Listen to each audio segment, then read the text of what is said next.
झाल्यानंतर हे आपण 1 मिनिट ठेवून त्याच्यात झाकण घालून झाकण लावायचं असं. झाकण लावल्यावर ते आपण 1-30 मिनिट शिट्ट्या करून घेऊया. हे सोबत ठेवून ते आपण घासून टाकतात.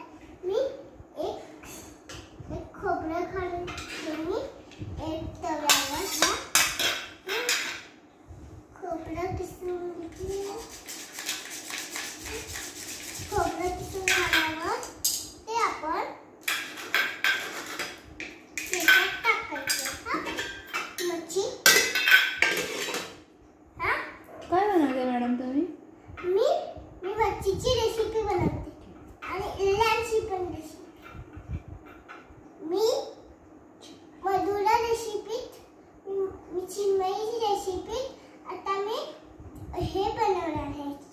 मच्छी आणि इल्ल्या आणि चिन्मय बनवणार आहेत. तुम्ही रेसिपी पाळणार आहे का रेसिपी? माझा सर्वर गेलाय. आता हे आपण पीठ घेऊया.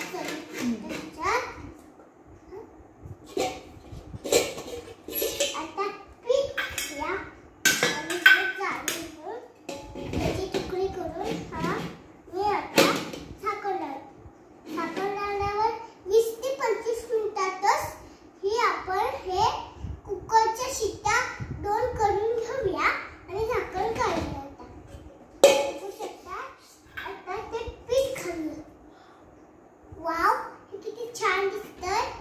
ते आपण हे पीठ आहे ना ते घालून आणि पीठ घालूया. चमच्यानं पीठ घालूया आणि ते घालून घेऊया. चालू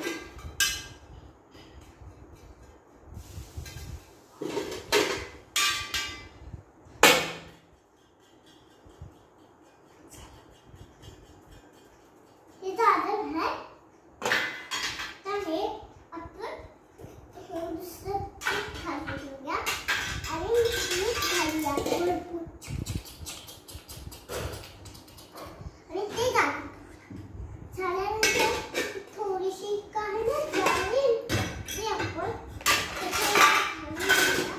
हे आणि एक घालूया आणि झाकून घेऊया. 2 शिट्ट्या करून घेऊया आपण. तुम्ही बघू शकता की छान दिसत होतं. सबस्क्राईब विसरू नका. तर बेल आयकॉनला विसरू नका.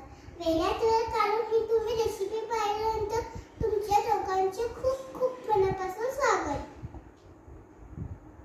बाय. दुसरी रेसिपी ऐका.